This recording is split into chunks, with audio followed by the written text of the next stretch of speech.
serik ose javor që transmetohet direkt në adresën e faqes zyrtare të Bashkisë Islame të Republikës së Kosovës edhe në Facebook e në gjitha rrjetet tjera sociale.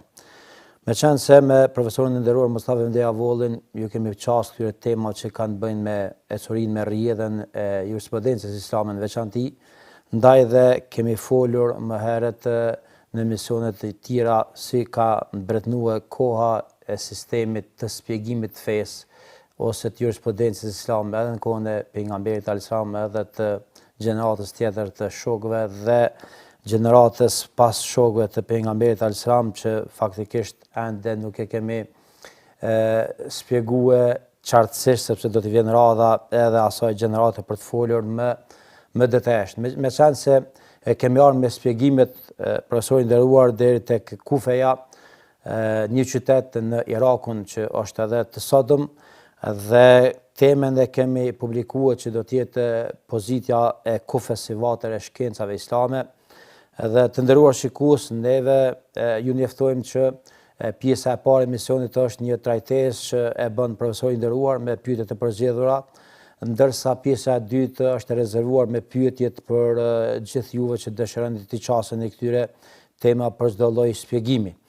Meqense se në historikun e mediumit shqiptar nuk kemi pas rastin më herët të shpjegohen këto tema në mënyrë argumentuese dhe shkencore, siç po na ofron mundësia ta dëgjojmë edhe ta përcjellojmë profesorin e nderuar, kështu që më lejoni që edhe në emër timin edhe në emër tuaj të shpreh mirëseharit profesorin e nderuar dhe të bëjmë pyetjen e parë profesor, meqense e kemi emëruar emisionin se pozita e Kufes si vatër e shkencave islame, atëherë pak një historik rreth qytetit të Kufes, kush e ka themeluar ose kur është se është themeluar. Bismillahirrahmanirrahim, alhamdulillahi rabbil alamin, wa sallallahu wa sallam wa baraka ala rasulina Muhammedin wa alihi wa sahbihi ajma'in. Kufja po është qytet që sot e kësaj dite është në Irakun e sotshëm, është themeluar në kohën e Omerit radiallahu ta'ala anhu, do të konsiderohet Omeri themelues i Kufës, gjithashtu edhe i Basrës, të cilat janë konsideruar dy prej qendrave kryesore të dijes për shekuj me radhë. Kufja, sipas historianëve, disa prej historianëve mendojnë se Kufja është themeluar në vitin e 15 mas hijretit. Mbi së ndon mendimi se Kufja është themeluar në vitin e 17 mas hijretit, kur halif udhëheqësi muslimanëve ka qenë Omeri radiallahu ta'ala anhu, i cili e ka urdhëruar Sa'd ibn Abi Waqqasin që ta ndërtojë të qes themelet e këtij qyteti. Çdo më se vija e frontit me perandorim persiane ka bërë që kjo pjesë të merr trajtesë të veçantë prej qendrës, prej halifit e Omerit radiallahu ta'ala anhu, edhe përderisa prej Medinës ka qenë bukur larg, ashtu pas parasysh formën e lëvizjes së ushtrisë atëherë, do të konë shumë larg.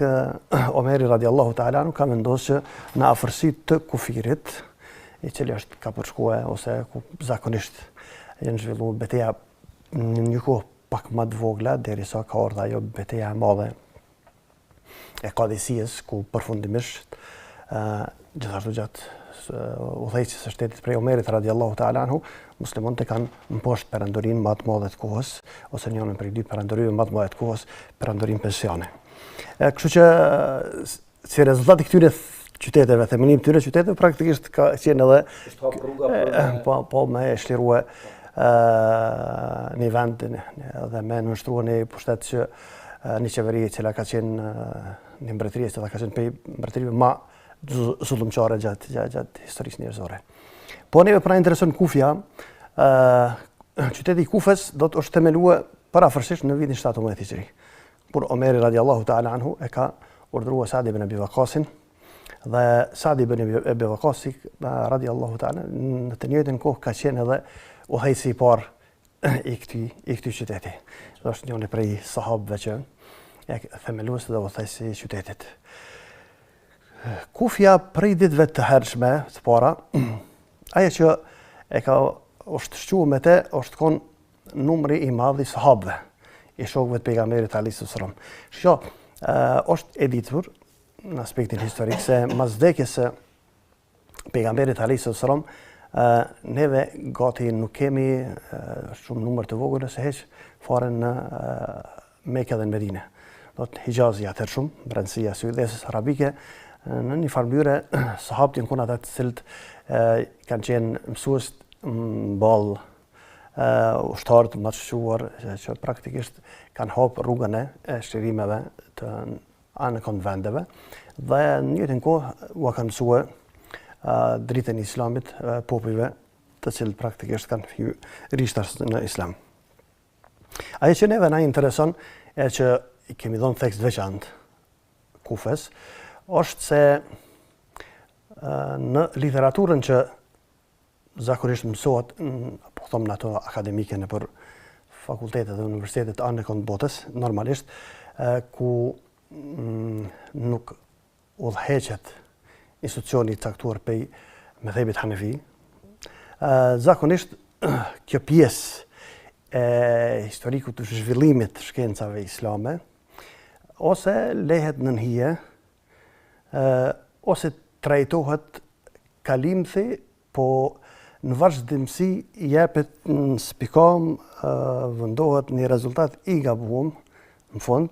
Ajo është që, sidomos kur është fjala të zhvillimi i shkencave juridike ose i fikut, shohim që Kufja nuk gëzon të thëmë atë fat që kanë pas qoja qendrat e tjera, sidomos Medinja dhe Mekja, që me pas numër të mjaftueshëm të haditheve të pejgamberit alayhis salam, për ata edhe janë detyruar që më mbështet unë analogji ose unë burime të shpëjquj plotësuese të cilat ose për cilat inshallah do të flasim kur flasim për Ebu Hanifen dhe metodologjinë ose burimet mbi të cilat është mbështet ai gjatë ndjerjes së dispozitave të jurisprudencës islame.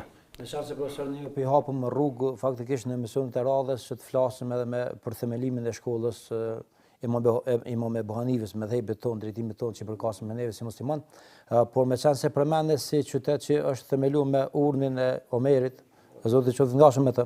Dhe faktikisht atëherë duhet na intereson si ka qenë gjendja e shkencës së hadithit, me qenë se në disa universitete ose në disa vende i vendoset hi ose pashërim jo i drejt i trajtimit të kësaj qendre ose këtij qyteti siç është Kufja. Prandaj si ka qenë zhvillimi i shkencës hadithit në Kufë? Që çdo njeri që studion historinë e Kufës dhe cilën do prej librave që janë marrë, prej librave të vjetra, qofshin ato histori e përgjithshme, ose qofshin ato që janë marrë me historikun e sahabëve në veçantë. Siç janë Ustruqabe ose El-Istiabe, do të Ibn Hajarit dhe Ibn Abdul Barrit, libra të shumta që janë marrë me historitë përgjithshme tani, po që i kanë veçuar sahabë me histori të veçantë. E shohim që kjo do të vënohet vëmendje po më pe ndëgjuesit edhe pe hoxhallarëve dhe pe studentëve në veçantë kësaj që po e them vazhdimsi. Nuk ka asnjë qytet mas Medinës dhe Mekës gjatë kohës pejgamberit alayhis salam veç jo mbrapa që ka pas më shumë sahabë se Kufja. Për ata po them përsëris Kufja, siç thot Imam Ejliu, katodja para tina thot në Kufe kanë hyrë 1050 prej sahabëve të pejgamberit. Imam Ejliu thot jo 1050, po 1500 prej atyre që kanë hyrë dhe kanë qëndruar më gjatë në te. Jo prej atyre që kanë hyrë dhe kanë kaluar, kanë vazhduar rrugën. Prej tyre janë 70 prej atyre që kanë marrë pjesë në Bedër. Flasëm ojka, nuk po flasëm vetëm sahabë, po ojka e sahabëve të pejgamberit alayhis salam janë ata të cilët kanë hyrë në Kufe, kanë qëndruar dhe kanë kontribuar. Na deri tash kemi përmend vetëm Abdullah ibn Mesudin dhe Ali radiallahu ta'ala anhum, më shumë se të tjerët. Po në Kufe ka pas plot emna të mëdhenj të tjerët, siç janë Ebu Musa Ashariu radiallahu ta'ala anhu. Do të thotë në momentin që kanë hyrë, që të kohën që po flasim ne, që kanë hyrë këta 1050 ose 1500 shok pejgamberit sa në Mekën, në Medinë tash, a ka pas më shumë apo më pak se ky numër që tash në Medinë në këtë kohë janë kur po flasim mas vdekjes pejgamberit alayhis salam, na mund të thonë haloko prej trive, prej atyre që kanë po pejgamberin, sepse koncepti i sahabijut te muhadithin po del më shumë. Po kualitet ajk, emrat që kanë jetuar me to gjatë, që kanë qëndruar me to gjatë. I kemi prej kohës Omerit e aty tutje, janë konë se praktikisht mas Omerit ka qenë Uthmani, që është emën i madh, po më shumë politik se shkencor. Ndërsa për emna shkencor, me vdekjen e Omerit radiallahu ta'ala anhu, primatin e merr kupja. Bile, thot Imam Kefteriu, thot me gjithë insistimin e madh të Imam Suyutiut me përmend sa është numri i sahabëve që kanë hyrë në Egjipt.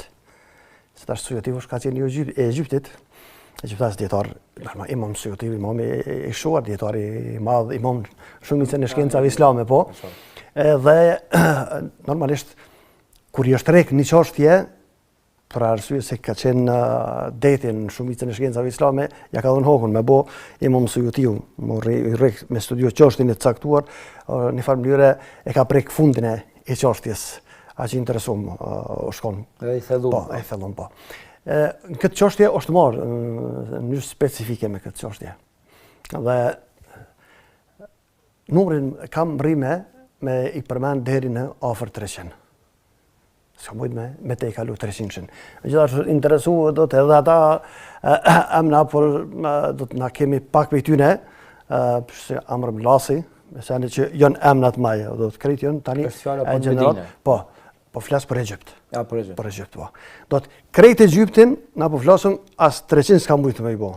Nërsa na po flasëm veç për Kufë, jo për Irakun si tërsi. Veç për një qytet. Veç për qytetin e Kufës i kemi 1500 e më tepër prej sahabëve të pejgamberit alayhis salam, të cilët zakonisht kur u bëhet me gjesht, a dia, si i di shumë kush është, në realitet janë qata emna që janë në Kufe. Tash mundë me thonë, përveç Omerit radiallahu ta'ala që kanë metën dhe Abdullah ibn Abbasit, dhe Abdullah ibn Omerit, na po flasëm për emnat e mëdhej prej sahabëve. Abdullah ibn Abbas dhe Abdullah ibn Omeri ata trajtojnë për sahabët vogël. Ata kanë jetuar më gjatë, për ata kanë dhënë fetva më shumë, se transmetues se kanë pas takim dhe kontakt me njerëz më gjatë mas vdekjes pejgamberit alayhis salam.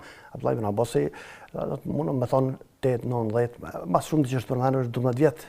I ka pas kur ka vdekë pejgamberi alayhis salam. Kështu që shumicën e seneve që i ka transmetuar, i ka transmetuar prej sahabëve. Shumë prej haditheve nuk i ka të marrë drejt për drejtë. I ka me ndërmjetësim. Po, prej sahabëve të mëdhej, ata që kanë jetuar me pejgamberin alayhis salam, ata që i kanë marrë origjinal drejt për drejtë prej burimit, thuaj se të gjithë e kemi në Kufe. Përmend Ibn al-Qayyim thot 4 kanë qenë ata që e kanë shkep dijen, fenë e Zotit dhe dijen edhe fekun. Pej sahabëve të pejgamberit alayhis salam. Abdullah ibn Mas'udi dhe nxënësat e tij. Zaid ibn Thabiti dhe nxënësat e tij. Abdullah ibn Omeri dhe nxënësat e tij, Abdullah ibn Abbasi dhe nxënësat e tij. Thot Muhammad ibn Jarir, thot realiteti është që asnjëri prej tjerëve nuk ka pas nxënësa të nivelit të Abdullah ibn Mas'udit, të cilët e kanë kuptuar kap çështën për mësuesit të tyre dhe dispozitat që i kanë marrë i kanë plotësuar dhe i kanë vazhduar dhe i kanë ngritur në nivel që s'kanë mujt me arrit nxënësat e tjerëve. Kështu që gjithsesi qofshin me ata prej dietarëve që praktikisht janë Hanefi, me thënë, sikur të tjerët e kanë pranuar realitetin që na po flasëm që Abdullah ibn Mas'udi është konë dhe shkolla e tina është konë mi nivelin e shkollave tjera. Bile Ibn al-Qayyim gjithashtu përmend në fillim të Ilamul Muwaqqi'in, thot prej dietarëve alima, me plot kuptim që ka përfunduar dijat e ta, prej dietarëve të sahabëve thotë është alimun bil Medina, wa alimun bil Iraq, wa alimun bil Sham. Alimul Medina, dietari i Medinës është Ali radiallahu ta'ala anhu. Ta i ka përfunduar dia. sahabëve në Medinë te ky ka përfunduar. Dija e sahabëve në Irak ka përfunduar te Abdullah ibn Mas'udi. Dija e sahabëve në Sham ka përfunduar te Ebu Dardaja. Tash veç kemi kujdes, i kemi 3 detra. Njëri është në Medinë, njëri është në Kufe, njëri është në Sham. Tash deshta veç për sqarim që ky deti i Medinës ka kaluar në Kufe dhe ju ka bashkangjit detit të Kufës. Ali radiallahu ta'ala anhu, praktikisht kur ka qenë kryetar udhëheqës i Shtetit Islam, ka kaluar vetë në Kufe. Kështu që në Kufe tash na janë bashkuar 2 detrat e dijes. Aliu radiallahu ta'ala anhu dhe Abdullah ibn Mas'udi, kështu që përsëri Kufja mbetet e pa konkurrencë. Ka një herë për ata që ja vëdojnë theksin në mënyrë të veçantë të çështjeve, pak kur studiojnë pe këndvështrimit pak po them bëhen pak më të njanshëm, jo bashkëndësor. Se këtu sani janë shumë qarta. Në çdo libër që kushdo që ka shkruar për historikun, veç mu nol pak me kop qartë çështjen, është që Kufja ka qenë shekujt e parë pa konkurrencë. Për ata kur fjalët te hadithe dhe Kufja, unë kisha përmend 2 elemente. Elementi i parë, që në Kufe ka pas numër aq të madh të sahabëve, të shokëve të pejgamberit alayhis salam, që nuk ka logjik me pas rivajet hadith që i duhet muslimonit e që s'ukon në Kufe. Është logjikshme, gjithaj numri i sahabëve faktish. Tash po them, nuk ka janë se gjithë janë dietar të sahabë të vjetër që kanë jetuar gjatë me pejgamberin alayhis salam dhe secili prej tyre është veçuar me specifika që pejgamberi ka veçuar. Sa ka qenë gjallë faktikisht. Po, Ammar ibn Yasir thotë ky është i ruajtur prej djallit tonë dhe na mbështet djallit që kryo muhabeti. Sadi e ka doja i bëhet kabul. Me më lutë kundër teje Zotit një moftë. Për mos me Zotë një mision kemë plot raste por lutë u krye. Na po flasim për njerëz që Hudhaif ibn Yaman, sekretari i pejgamberit. Këta janë kretër se Abu Dardaja, djetarë ma, Ebu Musa Ashariu, Ammar ibn Yasiri, emna ma eminentve përveç Aliut radiallahu ta'ala anhu e Abdullah ibn Mas'udit që për ta kemi përmendur. Ky element kur kiet parasysh dhe ky numër kaq i madh i sahabëve të pejgamberit alayhis salam dhe shumë prej tyre janë ma eminent në dije, na bën me dije se në Kufja gjithçka mund me thonë veç e varfër për hadith me e quajt është idiotlog shkencor. Ato që po e ndëgjojmë, që po lehet pe qarqeve të caktuara, se ma vonë Ebu Hanifja paraqitur në Medinë dhe nuk ka pas hadith boll, tash me thonë vallai Kufe kanë jetuar sahabët e pejgamberit, e kanë themeluar shokët e pejgamberit alayhis salam. Me strategji të veçantë faktikisht po. Po, i kanë shkollën e kanë themeluar. Dhe valla hadithin i kishin balon në Medinë, kjo është nuk tingëllon. Unë kisha përmend edhe një element, po mundona me lexuar tekstualisht për arsye se është pak më e ndjeshme çështja e për hadith e kemi fjalën. Normalisht Imam Hakimi është i njohur imam në shkencën e hadithit. Pjallon fjalën tash, Imam Hakimi po flet për gjeneratën e 2 dhe 3 prej dietarëve të hadithit. Të sahabët e morën vesh. Ato është niveli më i lartë. Emrat më eminent të tyre janë në Kufe. Tash po na intereson gjenerata e 2 dhe e 3.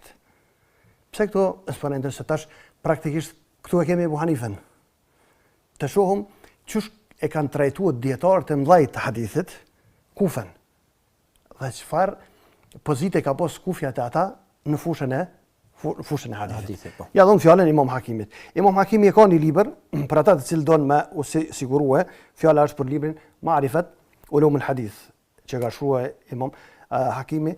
Normalisht faqe është 240, po botimi jam, dhe dikush mundet me pas, po nëse nuk e ka botimin që unë po e përmena faqen, atëherë ja lexojmë çështjen, mundet me e lexue sepse Imam Hakimi e ka përmend me النوع التاسع والأربعون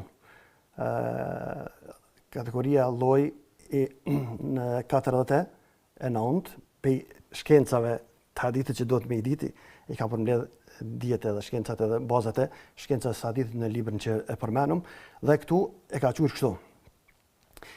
Emërtimi është ky: hadha an-naw min al-ulum ma'rifatu al-a'imma al-thiqat al-mashhurin min at-tabi'in wa atba'ihim. Do të çfarë thotë Imam Hakimi? Në këtë kapitull e kemi ndërmend me i përmend imamët al-thiqat, të besueshëm, al-mashhurin, të njohur prej tabiinëve dhe tabi'in, do dy gjenerat mas sahabëve. Sahabët, tabiin dhe tabi'in. Pse si përmend gjeneratat e mëvonshme, si përmend për arsye se tani hadithi është shkruar. Po. Tash po flasim për këtë periudhën kur zakonisht hadithi është transmetuar më shumë goja, më shumë. Cilët janë kon imamët e njohur, të shuar, të besueshëm që kështu i ka cilësuar vetë Imam Hakimi. Po, është i karakteristik në vazhdim çështet mimmen yujma'u hadithuhum lil hifdhi, këta imam që hadithi tyre të bëhet dhe duhet ndihet përmendsh, wal mudhakara, të studiohet, wat tabarruk bihim, do të me emrat e tyre dhe me transmetimin për tyre i afrohem Allahu xhaleshanuhu. Wa bi dhikrihim, edhe përmendjen e tyre i afrohem Allahu. Min ash-sharqi ila al-gharb, do të përmend krejt qendrat islame, po i përmend dietarët më të shquar dhe imamët e besueshëm të qendrave islame që emrat e tyre jo vetëm të besueshëm, po e ka konsideruar adhurim dhe afrim të Zotit transmetimin prej tyre dhe përmendja e emrave të tyre.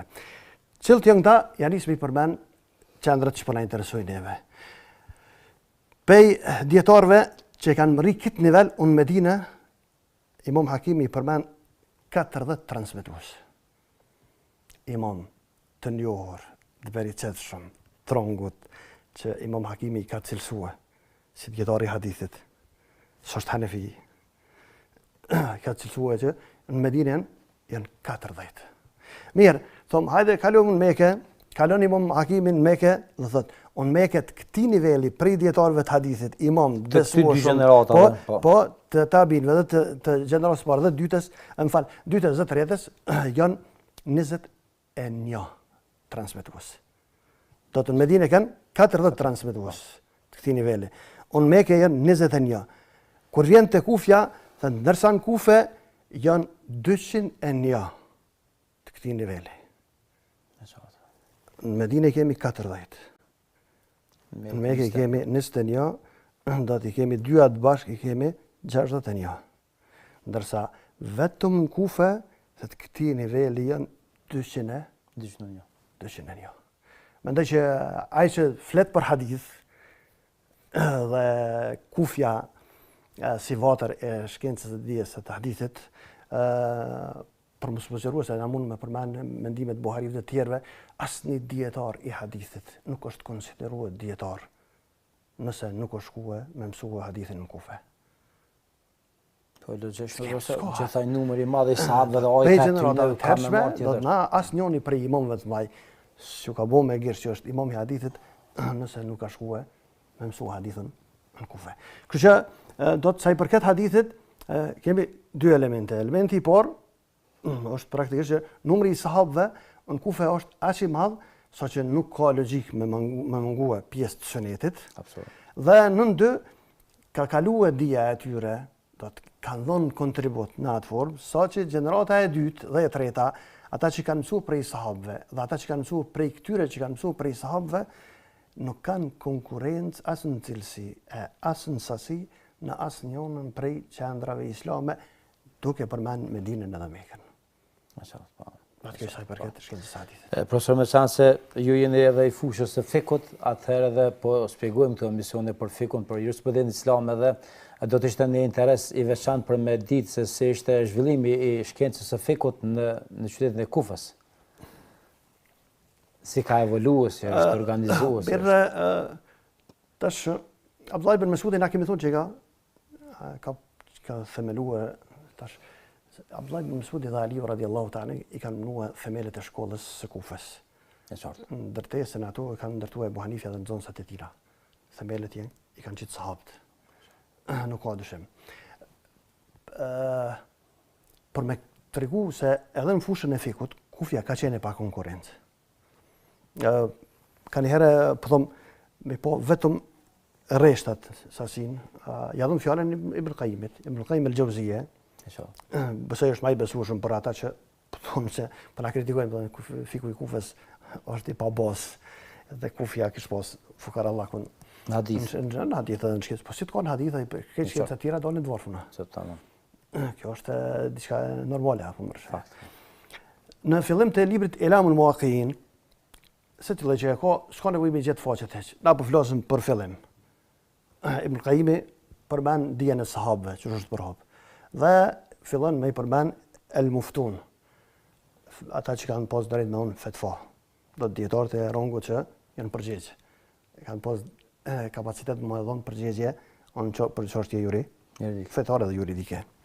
Edhe fillon Ibn Qayyimi rahimahullahu ta'ala thot el-muftuna masi përmend muftit pej tabiinëve. Sahabët i kalon, flet për ta, tash po flasim për tabiinët, për gjeneratën e dytë. Gjenerata e parë sahabë na kemi përmend. Të kufe është hajkan, nuk ka dyshim, masi u bëm bashkë 2 det natë që thamë, s'ka konkurencë, asnjë qendër tjetër. Tabiinët, Ibn Qayyim tash po flet për dietarët pej tabiinëve. Dhe mas pari e përmend dietarët që kanë dhënë fetva në Medinë. Po them tash për ata që kanë Ilamul Muwaqqi'in, për lexuesit do t'i përmend një 3-4 fjali. Ndërsa për ata që kanë librin, veç e marrin librin edhe hapin. Edhe ka me qenë e sheh me sy. I përmend të Medinës, i përmend ja 10 rreshta dietar. I përmend të Mekës, i përmend ja 5-6 rreshta dietar. I përmend të Basrës, përmend pak më shumë. Kur i përmend të Kufës, është përafërsisht 3 fishi ose 4 fishi e atyre që i ka përmendur në Mekë dhe në Medinë. Do të përsëri, veç e merrni lexoni, ka me po që numri është shumë më i madh, veç Basra pak i bën konkurrencë, asnjë nga prej qendrave të tjera në emra që i ka përmend tash emrat e mëllaj, pej tabiinëve si që ka thujt ai edhe gjeneratës që janë marrë prej tyre, do të praktikisht unë mendoj që si autoritet është boll i besueshëm ma e përmend. Do të në fushën e fikut, në Ilamul Muwaqqi'in, Ibn Qayyimi përmend emrat e zgjedhur, të cilët kanë pasur me unë fetva në për qendrat e ndryshme dhe e shohim që për sa i përket fushës së fikut, ai e pranon që ka shumë më shumë emra nivelit superior që kanë pasur në dietarëve të gjeneratës dytë. Sekret qendrat e tjera. Kështu që sikur në fushën e hadithit të gjenerata e dytë dhe e treta, edhe në fushën e fikut të gjenerata e dytë dhe e treta, kufja praktikisht nuk ka pas konkurrencë. E qartë. Profesor, me qenë se tash e treguam në fillim që ka qenë si strategji e themelimit të qytetit Kufës, faktikisht e depërtimi i mundjes perandorisë perse, si ka qenë gjendja me gjuhën arabe si shkencë në Kufe, sepse edhe kjo është një prej atyre dispozitave që na vijnë për emisionet që flasim ne. Tash na kur flasim për Kufën, mendoj që njëri prej elementeve që vlen mu përmend është edhe të qenurit ose Kufja në kohën e Aliut radiallahu ta'ala bëhet kryeqyteti i shtetit islam. Me automatizëm tash po flasim për diçka që e ka marrë udhëheqjen e shtetit. Metropol faktikisht. Kryeqytetet tash na nkret dion, e dim që kryeqyteti ka specifikat e tjera. Edhe është një lloj magneti e gjitha seneve. Industria, fushën politike, ndash ekonomike, fushën politike, bordet që aty qendrat e sene shkencore, që aty borden, nësë mundë më vëllaj, e kemi filan universitetin që në Kosovë, në qytetet tjera, ose filan qytetin në Kosovë, i bën konkurencë Prishtinës me universitete. Ose filan qyteti në Kosovë, i bën konkurencë Prishtinës me spitale. Ose Akademi Shkencave në që ato që kemi, me gjitha të është në qytetet tjera gati s'kemi elemente fare. E kjo është, kjo në kretë botën qështu, kretë qyteti është i tillë. Tash, Kufja në kohën e Aliut radiallahu ta'ala anhu bëhet kryeqyteti i shtetit islam. Do të prej tash Kufja fillon me udhëheq edhe e ka timonin politik të shtetit. Dhe tash na po flasim për një stat krejt tjetër. Po kjo është koha e sahabëve. Nuk është kohë që më shku me dikuj vëllai është shumë më vonë. Jo, na po flasim me sahabët hala gjallë janë. Ali është prej sahabëve radiallahu ta'ala anhu.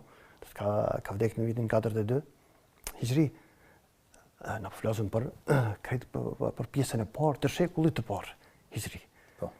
Do të kjo është Kufja në kohën kur kanë kaluar sahabët, është themeluar shkolla e Kufës, është praktikuar Islamin që kanë marrë origjinal për pejgamberit alayhis salam dhe në dytën kohë tash ka filluar mu aplikua edhe aspekti politik i shtetit mu theq prej Kufës. Kështu që Kufja bëhet mo pa konkurrent, as në fushën politike, as në fushat shkencuar. Kush mendon që është ndryshe, na mas këtyre s'kem qa me thonë, se faktët janë këto, ata shumë ndoshta me dalë dikush më thonë Kufja së konë kryeqyteti i shtetit islam.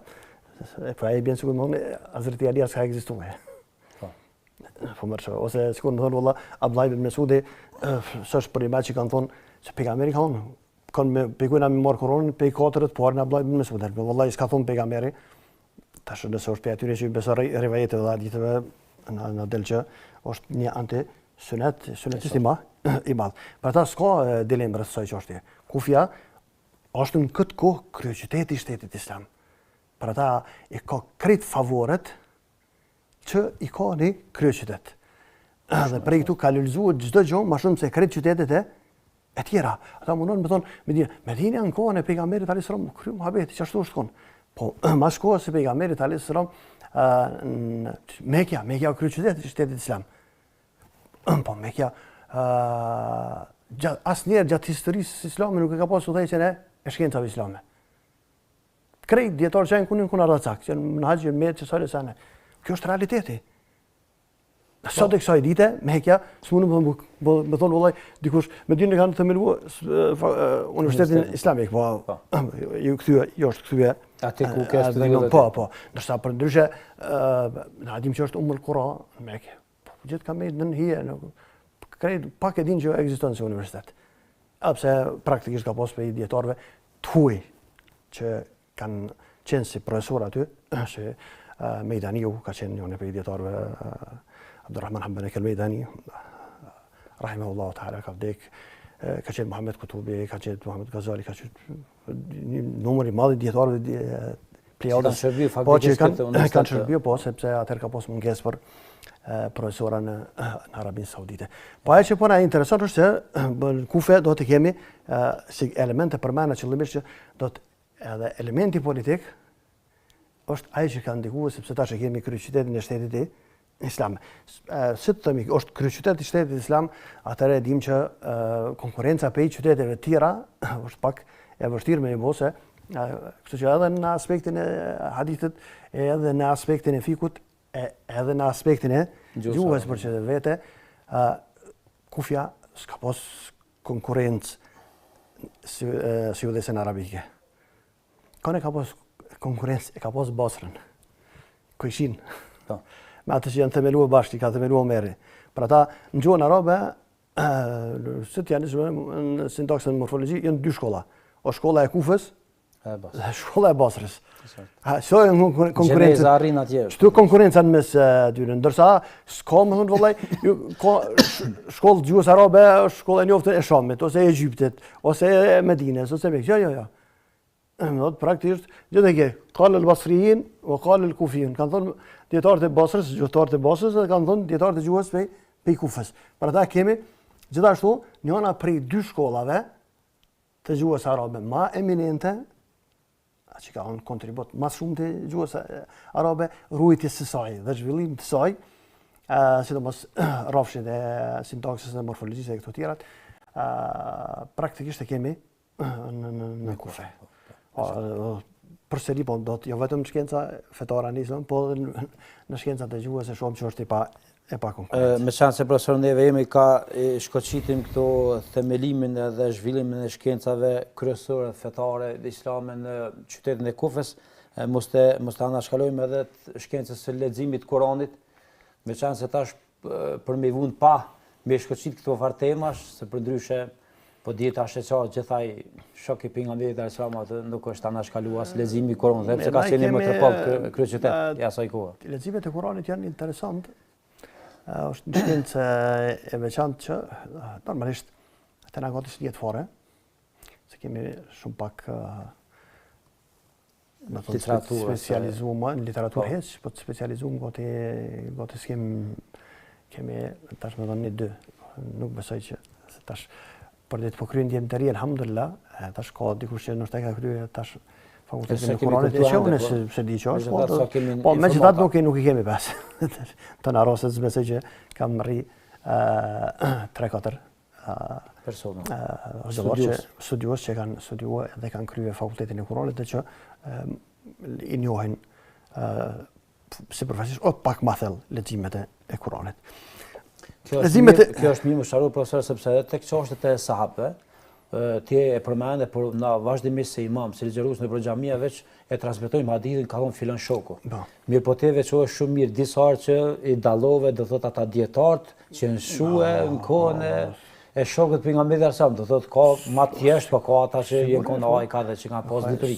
Edhe te leximi i Kuranit te kuptojnë shikuesi edhe ajo është një shkencë në vete që faktikisht sigurisht po është shkencë në vete. Kemi 7 forma të leximit të Kuranit, të cilat konsiderohen që kanë rrugë transmetimit të besueshëm. Se kemi 10 që janë të pranueshme të shumica, po 7 që është të gjithë. Po ato disa thonë që është fjala për dialektet e gjuhës arabe, dhe Kurani është shpoll dhe ka mundësi mu lexuar se cilën prej dialekteve të njohura të arabëve të asaj kohe. Pa e hub kuptimin. Pa e hub kuptimin, po do të pa urrujtë e formapit. Tash leximet e Kuranit ju është dhënë rëndësi aq e madhe në atë kohë, saqë Kurani ka qenë alfa dhe omega e shkencave islame dhe mbetet si i tillë. Ose të paktën ish dashur me met si i tillë, se si mbetet si i tillë, atëherë fillojmë me dal muhabetet që jemi dal tash, do të secili thirret në mësime islame dhe habitesh kanë herë i mbut të lashën njerëz që thashë cilët islami takojmë na. Çasin drejtë i kemi pru njerëz. Kështu që kufja edhe në fushën e Kuranit, kuranistikës dhe leximit të Kuranit, në realitet ndojmë që përsëri e man Bajrakun është po 3 prej 7-ve lexuesve të shquar të Kuranit shkollave janë të Kufës. Merë kemi këta janë Asimi, Hamza dhe Kisaiu.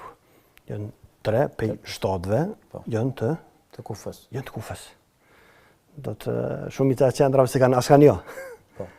Lexues që është konë bazikun në leximin e Kuranit, ndërsa kufja prej 7-ve 3 janë veç të Kufës. Kështu mendoj që edhe në fushat në shkencat që ndërlidhen me Kuranin, gjuhën edhe tefsirin e Kuranit, me shkencën e fikut, usuli fikut, hadithit dhe shkencat e hadithit, në realitet kufja ka qenë vatër e kompletume, ku të gjitha shkencat kanë lulëzuar te. Dhe në çdo kush ka pas nevojë me ardhmë me mësuar në Kufe, cilën do prej shkencave islame, konë i mvarën prej Kufës. Ndërsa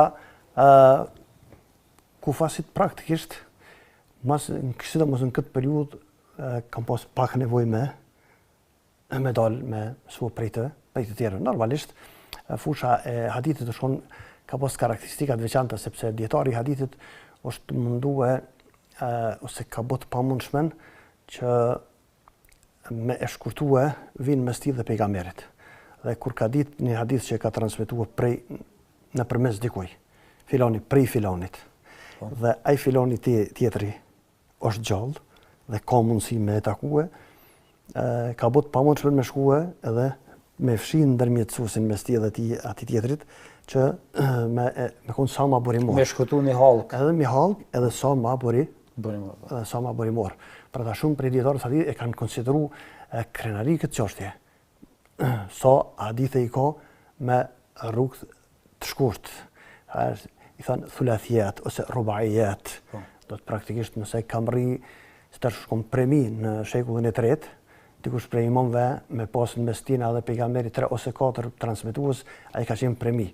Të dosht me bo aq punë, me dal me lëviz, me kalua shumicën e jetës, duke lëviz prej një vendi, në një vend, prej një qytetin, në një qytet, po, me kërku transmetuesit e hadithit pejgamberit sallam, që me të vërtet ka qenë një punë që